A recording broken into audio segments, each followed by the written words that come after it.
Hey guys, Thomas the Solution here, aka Mustached. I'm here to review the film documentary drama The Glass Castle. So as you can probably tell, I'm once again doing a bit of a review movie catch up. So this movie came out on August 11th, so that was like a month ago. At any rate, this little documentary film starts in the year 1989, where we start off this movie seeing this woman named Lorraine, uh, who is this, I guess, businesswoman, or she's associated with some sort of something or other, or she was educated in something, and she's talking with these two other people, with her city boyfriend, and how she lied about her family after they leave. And after we see this, we cut to them or her as a much younger girl, and we see the younger version of her cooking while her mother is cooking or painting this meal, and then the young daughter, the fire from the pan gets on her dress, and then the fire spreads up a little bit, so she gets caught on fire, and the mother douses her out, and so she ends up in the hospital. And the doctor is like really concerned for her, and the dad and the rest of the family, uh, who she has a younger sister. I believe at this point in time she was on the way, an older brother, and either a other older sister or a slightly younger sister with glasses. But either way, the dad pretty much stands up to the doctor saying how he's overpaid and stuff like that. Uh, so when they were kicked out, eventually the son, their son pretends to be injured, and the dad is able to see the daughter a bit more, and then grabs her, and then gets her out of the hospital, and then they drive off. So essentially, this little family goes from place to place, and they pretty much live off of what they can get out of wherever they are at the point in time. So anyways, it goes back and forth throughout the movie to what's happening in the current timeline in these little flashbacks. So we cut back to her in this house in this chair while her at the time fiance is telling her about some stuff like how they're gonna get even more money or something like that. So he's wondering if she will tell the mother or the general family about the situation, especially the father, uh, with how he is. So yes, the daughter eventually does do that, at least with the mother at this point. But then it does cut back to the main character, and the baby. Uh, so the main character, as I mentioned, is Janet. I'm gonna probably get her and Lorraine mixed up. Lorraine's the younger one, the blonde one. Anyways, Janet. There we go. Um, Meets, as I said. So, anyways, the family's moving, and then they get to this new house. Uh, and then they show how the family like does certain things, like how they take a shower at the public pool. Like I think that was like a part of the dialogue too. Um, so the father decides to go into this little pool because Janet is like holding on to the railing. So he like grabs her, and then like kind of throws her into the water. So he does that a few times, and then the lifeguard comes up at them, gives the father, he's like, "Yo, this is my pool," and the father's like, "Hey," and then he like tries to choke out the lifeguard a little bit, but doesn't really do that much. Like, only holds him for a little bit, anyways. We see that the mother is starting to get sick of this little lifestyle temporarily, and then at one point she kind of wanted to leave, but then she's like, "Oh, but I love him so much," but you know. So, anyways, uh, the daughter, we cut back to the more current timeline where he meets the fiance, and things get a little awkward. The rest of the family reunites. We cut back once again at some point to the younger family, and the father meets his parents. I believe it was his parents, yeah. And then they have this little freak out at the table where the son, I forget what his name is. I wrote his name down a little bit later in my notes. Ryan, that's his name. Ryan is like not eating his food, and then his grandma and the father's mother does a little freak out on him, saying that he has to eat his food or whatever. So her rules are strict. Anyways, Janet, we see them meet one-on-one with, I believe it was Lorraine for a little bit, and then they start doing something. I forgot what it was. So the father during this movie is trying to build, as the title implies, this glass castle. So the kids are like digging this little moat, I guess, or they were trying to dig out something. And then we see a little montage of them painting the house a little bit. So the kids were hungry because they didn't really have a great meal at this point. The father left to go get them something, but then didn't come back for like 10 hours. So he came back, and he got into some sort of fight, and the main daughter, Janet, geez, I always keep wanting to call her Lorraine for some reason, but Janet ends up having to stitch him up. And then she's asked him to stop drinking, and he kind of just like, he doesn't really want to do it, but then he decides, all right, I'm gonna do it for her. And then we see the time move on into the winter. We see like these little moments of where the father takes Janet out, and where she like claims like this planet because it's her birthday, or she didn't really want to, but the father's like, yeah, go ahead, go for it, and then she ends up like claiming an entire planet. So we see more of the current timeline of the family being together, and the future husband of Janet arm wrestles the father because he ended up getting drunk, because the father kind of hassled him into that. So she ends up getting into the whole competition where at the beginning she's like, no, don't do it, and then she's like, yeah, my husband, go. So she finally admits that they're getting married. And after they storm out, the husband says the rest of her family is kind of crazy. So she's all like, no, only I'm allowed to say that, but you know. So we see another cutback, and again, this kind of cutback stuff is a little bit frequent.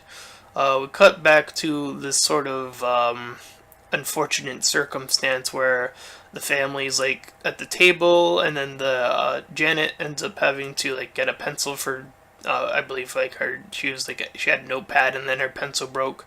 So she's like moving into this hallway area, and then she hears something, and then she goes into this room and sees like the grandma, like I guess fondling her grandson. I think that's what that was. It was a bit unclear. She like supposedly claimed that she was like trying to fix his belt or whatever. So, but you know, then the Janet says she's a pervert. So then like the other one with glasses, I don't think I got her name, the one with the glasses, unfortunately.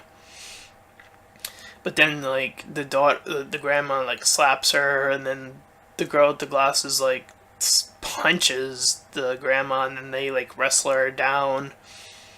And then, like, their uncle, like, tries to, like, break them up. And then, like, the father was gone throughout this entire moment, and then he, like, comes back and just yells at them, and then says, like, oh, their son is a man already, even though he's, like, one of the younger kids of the group. So we cut to this moment where, like, they're moving again, and then the daughter, Janet, says, like, she doesn't want the father to drink because he's, staying in the car because everyone else is going out, and he wants to do the drink thing again, and then he, like, pulls her out and then goes back to the drinking moment. So the mother is, like, freaking out, and then the father, like, chases her a bit, and then the kids go outside. She, like, the mother ends up, like, outside the window, and then they, like, think something terrible is gonna happen, so they, like, help pull her up, and then, at this point, Janet has had enough. She no longer wants to deal with this situation. She wants to, at this point in time, now she wants to get out of this family thing, or as she later suggests, that they weren't even a family to begin with. They were so broken. And we see that, like, even, like, them making out, because that they used to, like, find it funny, I guess, like, them as kids. Now they're, like, Jen is, like, no longer amused. So all the kids promise that they are gonna get out together. So I believe the girl with the glasses ended up being the first one to officially leave, and the father, like, was there, and then, like, he tried to, like, stop her, but she managed to get in this car and then drove off. So he's, like, questioning Ryan and Lorraine about why she left, and then eventually asked Janet why. And then we cut back to the more current timeline where we find out that the grandma is dead, and that upsets the father, and it comes up where where Janet wonders if the grandma had done something like how she did to Ryan to the father, or her son, I should say, as well. So anyways, the mother's like, you shouldn't focus on stuff like that because it's only gonna bring, like, this sort of fear, I guess. So anyways, they essentially sort of try to move on from that situation, and Janet ends up at this bar meeting up with her father, who is already there, and, like, he's saying, oh, we can make some money off of this Robbie or Bobby guy, or whatever his name was. And then she brings up New York, and then he ends up bringing the whole New York situation, because that's where she wants to go, to the father, and then, like, he suggests, like, they go to this room so that he can take his money or something, and, like, she's, like, in this room with him, this Robbie Bobby guy, whatever his name is, and he's all trying to make out with her and trying to get with her, and, like, she shows off the burns, like, she ends up, like, sort of on top of him, like, he was on top of her at first, and she's like, no, no, no, and then she's like, oh, okay, and then she was like, oh, let me get on top, and then she was like, let me show you these burns, and it gets worse down there. Like, that's what she said. And then he's like, oh. And then she sort of just left. Anyways, she declares that she is going to go end up in New York, and then the father ends up, like, taking the money she raised over the years and, like, I guess like just takes it or something, or smashes it. I don't know. He does something with the money. And that's when she says that they are no longer a family at this point.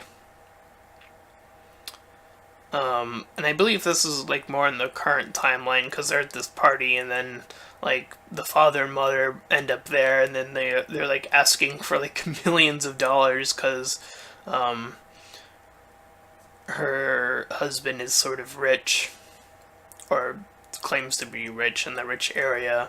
So they're trying to get in that money, and then she finally says that she wants nothing more to do with the family, or at least the father, most of all. Um, so it shows this flashback of her sort of leaving. Um, I believe this is like her initial leaving into like college or something like that. And her mother calls, or no, this is like a flash forward. I'm getting a little bit confused by my own notes, but anyways, she like gets her call from her mother.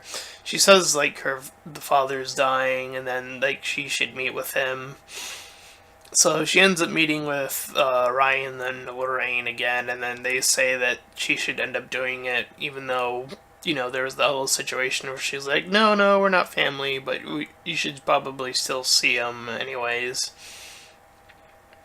So we do a little bit of a cutback to like her at college because she's growing up, and it's catching up. The flashbacks are catching up to the current timeline, um, and how the father, how he dropped off money for her, um, so she'd be able to continue. And she starts to wonder if things were better back then, in the current timeline, or if things are always sort of bad, I guess. I don't know. Anyways, we sort of see the initial scene from the movie play out again, and then we see her move into the bathroom. I guess, like, this is, I don't know if that suggested that the first part of the movie was fake or something, and then, like, this is what actually happened. I'm not entirely sure, but, like, she admits, what her family is really like because the husband lied to these two other people that were also rich. So she admits the truth. She ended up like leaving.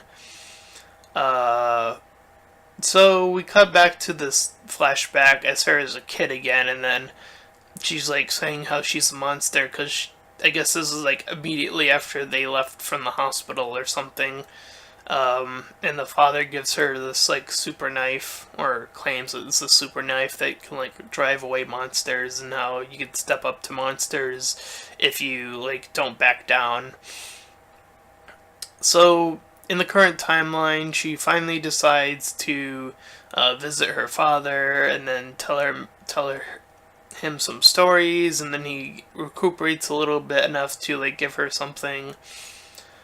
He finally admits that he was afraid of himself. He was like talking in a few moments ago about how he was, how to not fear monsters, but he never quite realized up until that point that he was the monster himself, and that was his greatest fear. So, his sort of dying scene, the ending suggests that he does die, but it is a pretty great scene.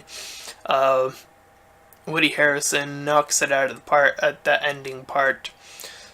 So we see the family sort of reunite at Thanksgiving, and she sort of like tears up at the thought of how lucky she is, of like how things sort of just lined up and sort of slowly but surely got better, even though there were moments where things got worse, but like the good slightly started to outweigh the bad of the situation, and it's that's sort of where the movie ends. And then during the credits, it actually shows real footage of this family, just to show that this documentary is based off of a real family, and the pictures of what they were like, some of the stuff they did, and actual footage of where they were, I think where they were at some point in time.